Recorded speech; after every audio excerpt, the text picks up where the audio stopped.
পরে যখন তাদের কাছে সুযোগ ছিল এই জুলাই নিয়ে কাজ করার, জুলাইটাকে এস্টাবলিশ করলে তো ভাই তোমাদের টাকা পয়সার কোনো অভাব হইতো না।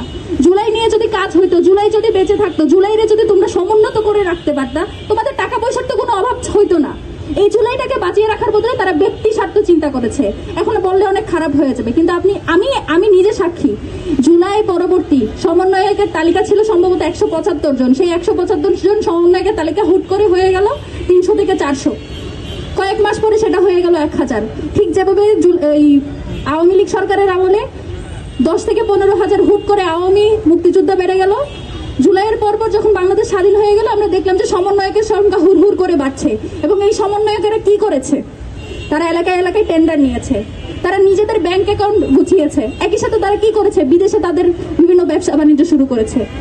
আমার কষ্ট, এই মানুষগুলো তো আসলে তাদের ফ্যামিলির কাউকে হারায় নাই, বা তারা হচ্ছে যখন জুলাইয়ের কোনো ফ্যামিলি তাদের কাছে যায় তারা দূর দূর ছেই ছেই করে, এই জন্য তাদের কোনো কষ্ট লাগে নাই। যদি আমাদের মতো করে যেখানে আমরা যারা বসে আছি, বিশ্বাস করেন আমি হয়তো এই জায়গায় থাকতাম না, আমি হয়তো সেই দলেই থাকতাম যারা এখন বলে যে জুলাই করে আমি কি পেলাম, জুলাই করে একটা ভুল ছিল, এই টাইপের যারা কথা বলে আমি হয়তো সেই দলেই থাকতাম যদি আমি এই শহীদ ফ্যামিলিগুলোর সাথে কথা না বলতাম, যদি এই ফ্যামিলিগুলোর সাথে আমি কাজ না করতাম, যদি তাদের প্রতি আমি আমার দায়বদ্ধতা যদি জায়গা তৈরি না হতো, আমিও হয়তো সেভাবেই বলতাম যে জুলাই করে আমি কিছু পাই নাই। জুলাই থেকে এই যে যখন দেখেছে এই সমন্বয়করা যারা সামনে ছিল তারা কোটি কোটি টাকার মালিক হয়েছে, এবং আরো কিছু মানুষ যারা সামনে থেকেও কোনো কিছু পায় নাই তারা আজকে বলে যে জুলাই করে আমরা কি পেলাম। যারা পেয়েছে তারা তো জুলাই নিয়ে জুলাই ব্যবসা করেই। আর এই যে শহীদ পরিবারগুলো, সেই শহীদ পরিবারগুলো আপনি দেখেন, এখানে আমরা এমন অনেক শহীদ পরিবারকে আনছি যাদের নামও হয়তো আপনি কখনো শুনেন নাই। আপনারা দুই একজন এলিট বা দুই একজন যে আলোচিত শহীদ তাদের বাইরে হয়তো আপনারা তাদের নামও শুনেন নাই। সেই সকল শহীদ পরিবারগুলো কিন্তু এখানে আছে, আপনারা তাদের দিকে তাকান, তাদের জীবনমান কি ধরনের সেটার দিকে আপনারা তাকান। এই যে বলে যে জুলাই বিক্রি করে অনেক অনেক টাকা হয়েছে, জুলাই শহীদ ফ্যামিলিগুলো লাভবান হয়েছে, আপনারা এই ফ্যামিলিগুলোর দিকে তাকান, তাকায় বলেন তাদের কি লাভ হয়েছে। তাদের যে প্রথম দাবি যেটা ছিল বিচারের দাবি, সেই বিচারের দাবিটা পর্যন্ত আজকে তারা পায় নাই। আর আপনারা বলতে শুরু করেন যে জুলাই ব্যবসা করেছে। আমার ব্যক্তিগতভাবে সবার কাছে একটা প্রশ্ন আছে, যখন কোনো মুক্তিযোদ্ধা টাইটেল ব্যবহার করে, তারা যখন গুম করে, খুন করে, তারা হচ্ছে ভোট চুরি করে, আপনারা কি সেটার জন্য কখনো মুক্তিযুদ্ধকে প্রশ্নবিদ্ধ করেন? বলেন কখনো যে মুক্তিযুদ্ধ করা একটা ভুল ছিল? তাহলে এই যে এই লোকগুলো জুলাই নিয়ে কাজগুলো করলো, সেগুলোর জন্য আপনারা কেন বলেন যে জুলাই করা ভুল ছিল? আমাদের শহীদদের তো কোনো ভুল ছিল না, তারা তো দেশের অন্যায়ের জন্য দাঁড়িয়েছিল। আমাদের কোনো ভুল ছিল না, আমরা অন্যায়ের বিরুদ্ধে দাঁড়িয়েছিলাম। আমরা সেখানে সেই উদ্দেশ্য নিয়ে যাই নাই যে একদিন কেউ অ্যাডভাইজার হবো, একদিন কেউ টাকা পয়সা কামাবো, একদিন কেউ একজন কিছু টেন্ডার পাবো, সেই টেন্ডার দিয়ে কিছু টাকা পয়সা আসবে, এই উদ্দেশ্য তো আমরা কেউ যাই নাই। জুলাই কোনো ভুল ছিল এই বয়ান, আওয়ামী বয়ান, এবং এই বয়ানকে যারা এন্ডোর্স করে আমি তাদেরকে সন্দেহ করি। আপনারা দেখবেন জুলাইয়ের সময় কুসুম বিরোধিতা করতো, বলতো যে আহারে সবকিছু বৃথা গেল, ফেসবুকে একটা খুবই খারাপ লাগছে, সবকিছু বৃথা গেল। দেখেছেন না আপনারা এই ধরনের স্ট্যাটাস? তারা এখন এসে হচ্ছে জুলাইয়ের বড় কান্ডারি সাজে এবং বলেছে জুলাই আমরা সামনে ছিলাম, এখন আমাদের জুলাই থেকে মন উঠে গেছে। স্পষ্ট করে বলি, এরা কোনোদিন জুলাইয়ের সামনেও ছিল না, জুলাইয়ের জন্য এদের কোনো মায়া দয়াও ছিল না।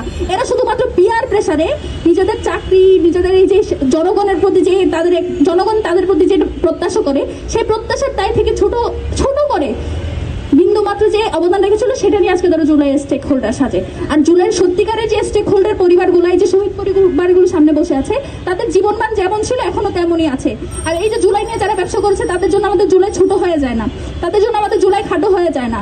এবং এই যে আওয়ামীরা যে বয়ান ছাড়ে জুলাই নাকি কি হয়ে গেছে, জুলাই মিলিয়ে গেছে, জুলাই নিয়ে দেশ শব্দ তারা সামনে আনে, তারা আসলে মানে বলতে গেলে তো অনেক খারাপভাবে বলতে হয়, খারাপ ভাষা আজকে ব্যবহার না করি, তাদেরকে স্পষ্টভাবে জানিয়ে রাখি। ওরা যদি ভেবে থাকে এই যে শহীদ শরীফ ওসমান হাদি ভাইকে তারা হত্যা করেছে, জুলাই নিয়ে অনেক কথা বলা, দেশের এই কথাগুলো বলবে, এই জন্য হচ্ছে তাকে শেষ করে দেওয়া, আশা করি তারা তাদের ভুল দেখতে পেয়েছে। আপনারা দেখবেন জুলাই হয়ে গেছে এখন 2 বছর 3 বছর, এখনো পর্যন্ত তাদের এত গাত্রদাহ শহীদ উসমান হাদিকে নিয়ে, জুলাইয়ের শহীদগুলোকে নিয়ে ওরা একটা দিন কিন্তু আসলে মানে ভালো মতো দিন কাটাতে পারে না। সারাটা দিন তারা হচ্ছে ফেসবুকে এসে টন্ট করতে থাকে একে।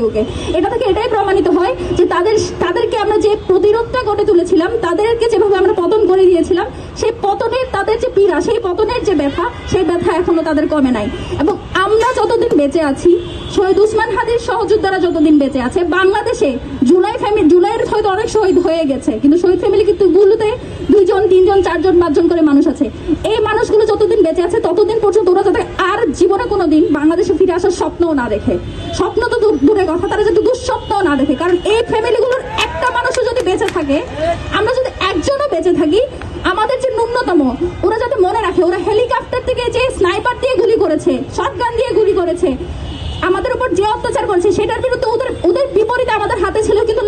ইট দিয়ে যারা স্নাইপারের গুলিকে মোকাবেলা করতে পারে, সেই মানুষগুলো একজনও যদি থাকে, হাসিনার এই দেশে আর ফেরা কখনো সম্ভব না। যদি সে ফিরে, তাকে ফিরতে হবে ফাঁসির কাস্টে ঝোলার জন্য। এবং বাংলাদেশের বর্তমানে সরকার রয়েছে, সেই সরকারে আমরা দেখতে পাই যে তারা নানান ধরনের আলাপ আলোচনা করে, ৭১ নিয়ে আলাপ আলোচনা করে, ১৭ বছরের ফেসিবাদী গুম খুন নিয়ে কথা বলে, কিন্তু জুলাই নিয়ে কথা বলতে তাদের খুবই কেন জানি মনে হয় যে তাদের এক ধরনের হীনমন্যতায় ভুগে। যেটা নিয়ে তারা হীনমন্যতায় ভুগে, সেই হীনমন্যতা যাকে নিয়ে ভুগে, সেই জুলাইয়ের কারণে আজকে তারা এখানে বসে আছে। আজকে তারা প্রধানমন্ত্রী হয়েছে, স্বরাষ্ট্রমন্ত্রী হয়েছে, অনেকে সেই যে মিথ্যা মামলাগুলো ছিল সেগুলো থেকে ছাড়া পেয়েছে। এগুলো কোনোদিন সম্ভব হতো না যদি না এই বাচ্চাগুলো সামনে আসতো। এখন যে যখন কেউ জুলাই নিয়ে কথা বলে, যখন জুলাই নিয়ে প্রোগ্রাম করে, তখন তারা যে জুলাই ব্যবসায়ী বা অন্যান্য যেসব ট্যাগিং দেয়, বারবার যেটা বলি, জুলাইয়ের কোনো দোষ ছিল না। জুলাইয়ের পরবর্তী যে মানুষগুলো অন্যায় করেছে, যে মানুষগুলো দুর্নীতি করেছে, আপনারা তাদের বিচার করেন। আমি আপনাদেরকে 100% কথা দিয়ে বলতে পারবো, এই যে জুলাই ফ্যামিলিগুলো, সেগুলোই সবার আগে সামনে গিয়ে হচ্ছে আপনাদের কাছে, আপনাদের সাথে থাকবে যখন আপনারা এই দুর্নীতিবাজগুলোর বিচার করতে যাবেন। জুলাই ফ্যামিলির হচ্ছে এই দুর্নীতি বিচারের সাথে তাদের কোনো সম্পর্ক নাই। তাদের সম্পর্ক জুলাইয়ের সাথে, তাদের সম্পর্ক তাদের সন্তানদের বিচারের জন্য। আপনারা করেন, দুর্নীতিবাজদের বিচার করেন, এরপরে যারা বিভিন্ন অসৎ উপায়ে টাকা পয়সা কামিয়েছে তাদের বিচার করেন। একই সাথে জুলাইয়ে যে হাসিনার যে রায় হয়েছে, সেই রায়ের বিচার করেন, তাকে ফিরায় এনে তাকে ফাঁসি কাস্টে ঝোলান। এই শাহবাগে আপনাদের মনে আছে, আমরা যখন জুলাইয়ের বিচার চাই তখন হচ্ছে অনেকে সব মব বলে। এই শাহবাগে যে মব হয়েছিল, সেখানে মব হয়েছিল কিসের দাবিতে? ফাঁসির জন্য, ফাঁসি চাই বলে।